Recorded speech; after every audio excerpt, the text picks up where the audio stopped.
She never saw it coming. One minute she was laughing with him over dinner, the next her whole world fell apart. He wasn't a bad man, at least not in the beginning. He had a job, a wife who loved him more than anything, and a quiet little house that always smelled like coffee and fresh flowers. But sometimes love isn't enough. Sometimes people look for something they don't even understand. It started small, a message on his phone, a harmless joke, then another and another. He told himself it was nothing, that everyone flirts a little, but it wasn't nothing. It became everything. Late night texts, secret calls, lies that came out smoother each time. He didn't even realize how far he'd gone until the guilt started eating him alive. His wife would kiss him goodnight, whispering, "I love you," and he'd close his eyes, pretending to sleep, feeling the weight of every lie pressing on his chest. She trusted him completely. That's what hurt the most. One rainy evening, he told her he was working late. She smiled and said, "Be safe," but she knew. Deep down, she knew something was wrong. So she waited, and when he didn't come home, she drove to his office, her hands shaking on the steering wheel. The lights were off, the parking lot empty, except for his car parked across the street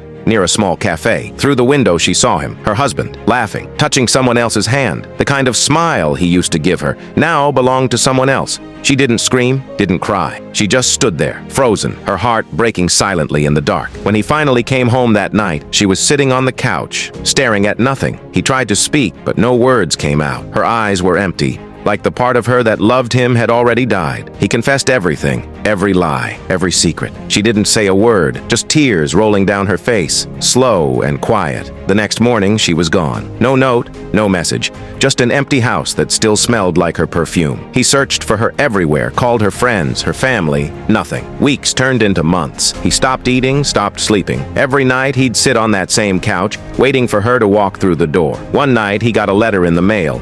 No return address, just his name on the front. Inside was a photo of them on their wedding day, smiling, happy, perfect. On the back, in her handwriting, were 3 words: "I loved you," past tense. That's when he broke. The woman he betrayed, the only person who ever truly loved him, was gone forever. Some say she moved to another city, others say she couldn't take the pain anymore, but he never found out. Every morning he wakes up in that empty house, haunted by the ghost of what he destroyed. Sometimes, late at night, he still whispers her name, hoping somehow she'll hear it, but the only thing that answers back is silence.